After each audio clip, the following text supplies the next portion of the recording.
Turning this a ongoing thing.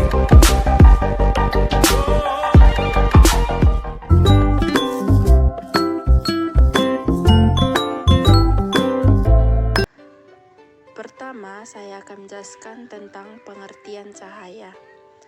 Cahaya adalah energi berupa gelombang elektromagnetik kasat mata yang memiliki panjang gelombang 380 hingga 750 nanometer. Dalam dunia fisika, ini juga disebut sebagai radiasi elektromagnetik.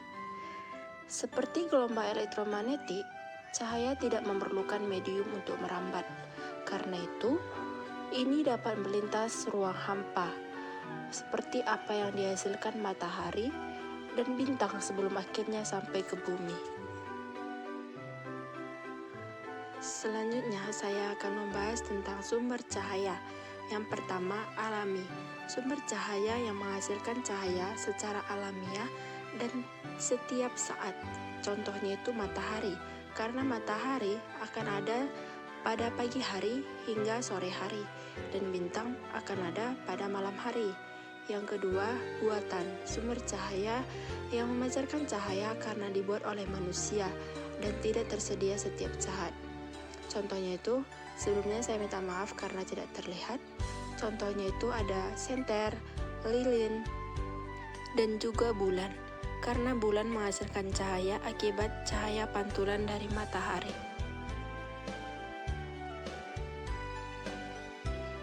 Selanjutnya, saya akan membahas tentang berkas cahaya. Berkas cahaya digolongkan menjadi 3 macam. Yang pertama, berkas cahaya memancar. Yang kedua, berkas cahaya sejajar. Dan yang ketiga, berkas cahaya mengumpul. Pertama, berkas cahaya memancar merupakan berkas cahaya yang berasal dari satu titik, kemudian menyebar ke segala arah. Yang kedua, berkas cahaya sejajar merupakan berkas cahaya yang sejajar satu sama lain. Yang ketiga, berkas cahaya mengumpul merupakan berkas cahaya yang menuju satu titik tertentu atau disebut dengan konvergen. Cahaya merambat lurus. Sifat ini terjadi jika cahaya melewati satu medium perantara. Pembuktian sifat ini juga bisa dilihat berdasarkan benda untuk meneruskan cahaya. Contohnya adalah sinar pada lampu senter yang merambat lurus seperti yang tertera pada gambar. Kemudian, bayang-bayang benda. Bayang-bayang terjadi apabila cahaya terhalang sesuatu benda, maka terbentuklah bayang-bayang. Cahaya merambat dalam garis lurus. Bila cahaya terhalang sesuatu benda, maka akan timbullah bayangan dari benda penghalang itu. Contohnya seperti yang ada di gambar, yaitu bayang-bayang terbentuk karena cahaya merambat dalam garis yang lurus. Selanjutnya ada hukum pemantulan cahaya. Meski pada dasarnya hampir semua benda memiliki sifat memantulkan cahaya, namun hanya ada beberapa benda yang dapat memantulkan cahaya yang datang secara sempurna. Contohnya adalah pada saat kita sedang bercermin, bayangan kita serta bayangan dari benda yang ada di sekitar kita akan terlihat dengan jelas dan begitu teratur. Pemantulan. Ada 2 jenis pemantulan cahaya. Yang pertama adalah pemantulan teratur atau yang disebut dengan specular reflection. Apabila benda-benda seperti cermin datar, air yang tenang disinari dengan sinar matahari, maka sinar-sinar dipantulkan dalam arah yang sama sehingga nampak berkilau. Pemantulan ini dinamakan dengan pemantulan teratur. Pemantulan teratur adalah pemantulan yang terjadi karena bekas sinar matahari datang jatuh pada permukaan halus atau rata. Pada pemantulan teratur, cahaya akan dipantulkan ke satu arah.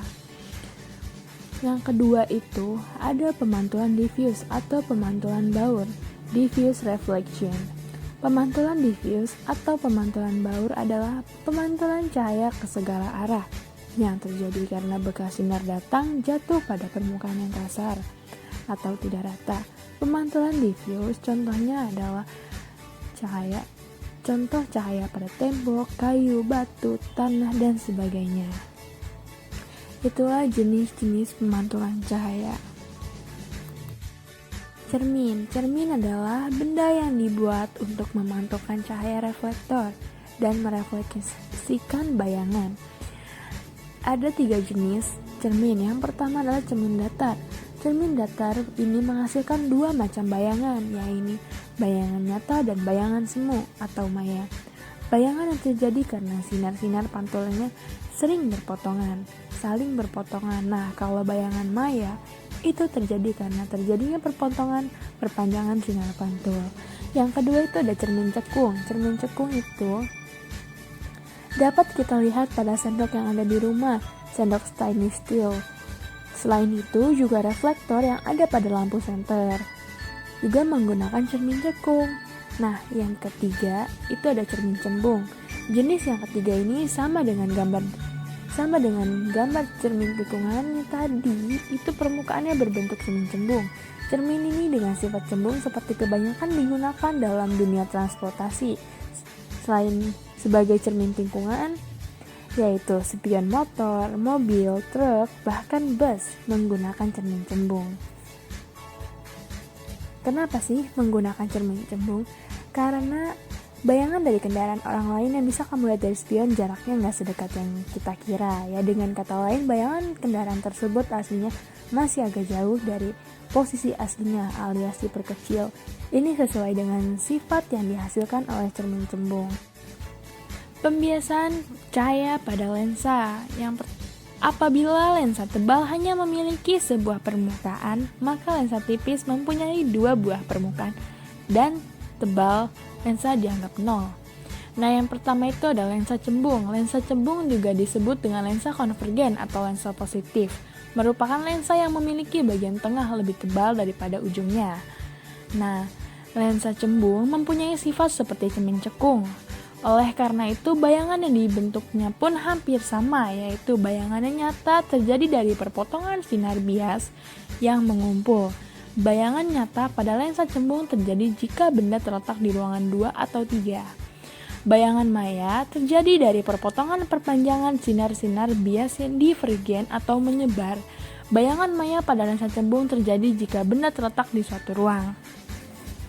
Nah, yang kedua itu ada lensa cekung. Lensa cekung disebut juga lensa divergen atau lensa negatif. Adalah lensa yang memiliki bagian tengah lebih tipis daripada bagian ujungnya.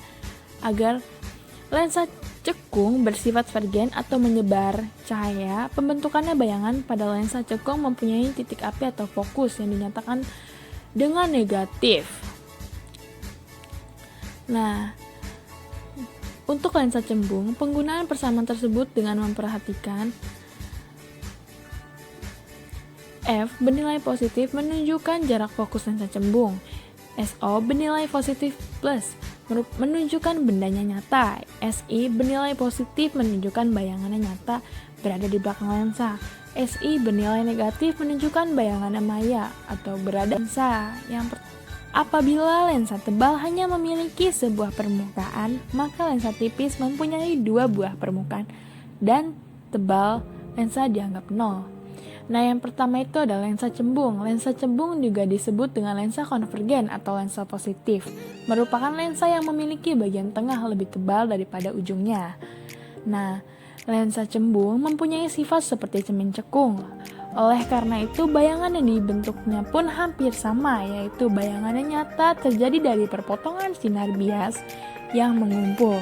Bayangan nyata pada lensa cembung terjadi jika benda terletak di ruangan 2 atau 3. Bayangan maya terjadi dari perpotongan perpanjangan sinar-sinar bias yang divergen atau menyebar. Bayangan maya pada lensa cembung terjadi jika benda terletak di suatu ruang. Nah, yang kedua itu ada lensa cekung. Lensa cekung disebut juga lensa divergen atau lensa negatif. Adalah lensa yang memiliki bagian tengah lebih tipis daripada bagian ujungnya.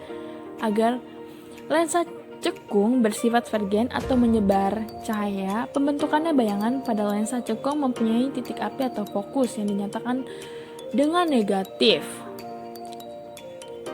Nah, untuk lensa cembung, penggunaan persamaan tersebut dengan memperhatikan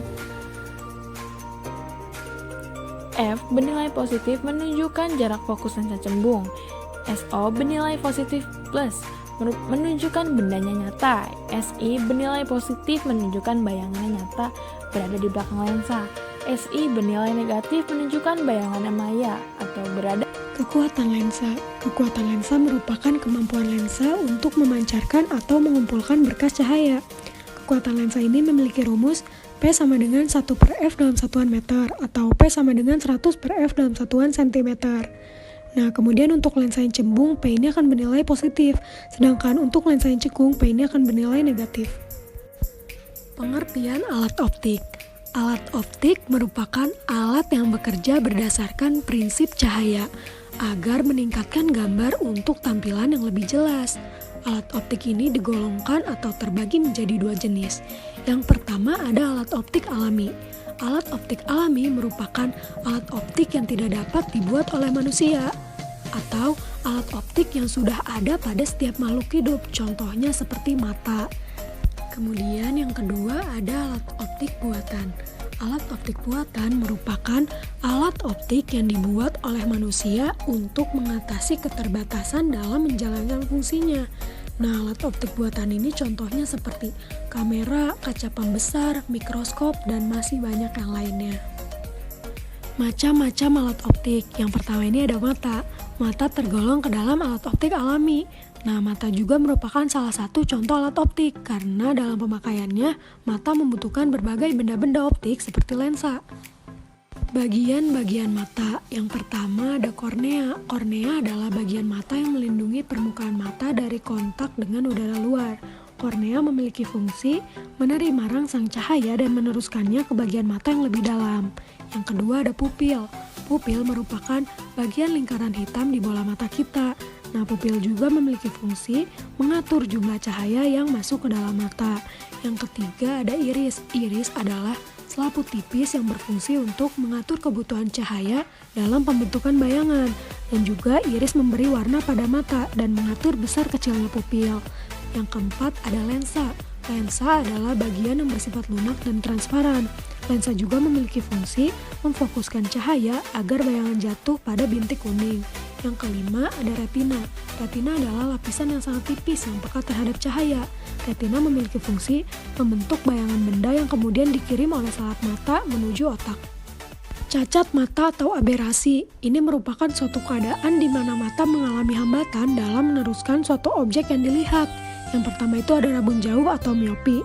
Nah, mata yang mengalami rabun jauh ini tidak dapat melihat benda-benda yang jaraknya jauh. Hal ini karena lensa mata tidak dapat memipih untuk memperkecil jarak fokusnya. Nah, sehingga bayangan yang terbentuk akan jatuh di depan retina. Oleh karena itu, penderita rabun jauh dibantu dengan menggunakan kacamata berlensa cekung atau kacamata minus. Nah, yang kedua ada rabun dekat atau hipermetropi. Mata yang mengalami rabun dekat tidak dapat melihat benda-benda yang jaraknya dekat. Hal ini karena fokus lensa memiliki jarak yang terlalu panjang. Nah, sehingga bayangan yang terbentuk akan jatuh di belakang retina. Oleh karena itu, penderita rabun dekat dibantu dengan menggunakan kacamata berlensa cembung atau kacamata plus. Yang ketiga ada mata tua atau presbiopi. Nah, mata yang mengalami presbiopi ini biasanya didominasi oleh orang tua karena daya akomodasi matanya telah berkurang. Kemudian, penderita ini juga tidak dapat melihat benda dekat maupun benda jauh. Oleh karena itu, harus menggunakan kacamata berlensa rangkap atau bifokal yang terdiri dari lensa cekung dan lensa cembung. Alat optik yang selanjutnya yaitu kamera. Nah, kamera merupakan alat optik yang dapat memindahkan atau mengambil gambar dan menyimpannya dalam bentuk file. Kamera pun juga menggunakan lensa positif dalam membentuk bayangan. Dan sifat bayangan yang dibentuk kamera adalah nyata, terbalik, dan diperkecil. Dan terdapat bagian-bagian dari kamera secara sederhana yang terdiri dari lensa cembung, film, dan apertur. Nah, alat optik yang selanjutnya yaitu loop. Loop adalah optik yang memiliki fungsi untuk memperbesar bayangan benda. Dan lensa yang digunakan adalah lensa cembung. Bayangan yang dibentuk oleh loop memiliki sifat yaitu maya, tegak, dan diperbesar. dan terdapat dua cara untuk menggunakan loop.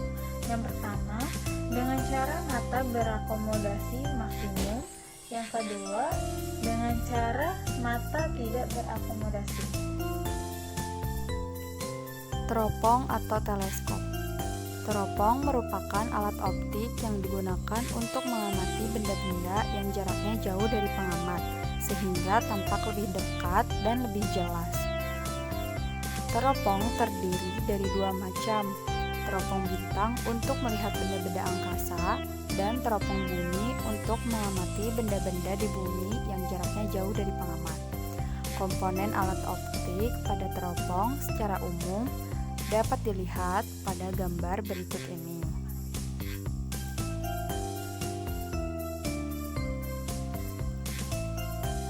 Teropong bintang saat ini sudah jauh berbeda dengan yang terdahulu. Teropong bintang saat ini menggunakan cermin pantulan untuk memperjelas objek. Untuk perbesaran teropong pada saat mata tidak berakomodasi dapat dihitung dengan rumus M sama dengan FOB per FOK. Sedangkan untuk pembesaran teropong dengan mata berakomodasi maksimum, yaitu M sama dengan FOB per SOK. Selanjutnya ada mikroskop. Mikroskop merupakan alat optik yang digunakan untuk melihat objek-objek yang sangat kecil yang tidak dapat dilihat dengan mata. Cara kerja mikroskop adalah dengan memperbesar bayangan sehingga tampak lebih jelas dan lebih besar. Mikroskop terdiri dari dua lensa cembung, yakni lensa okuler dan lensa objektif. Perbesaran pada mikroskop sama dengan perkalian antara pembesaran pada lensa okuler dengan pembesaran pada lensa objektif. Pembesaran total mikroskop dapat dirumuskan dengan M sama dengan MOB kali MOK, di mana MOB sama dengan pembesaran lensa objektif dan MOK sama dengan perbesaran lensa okuler.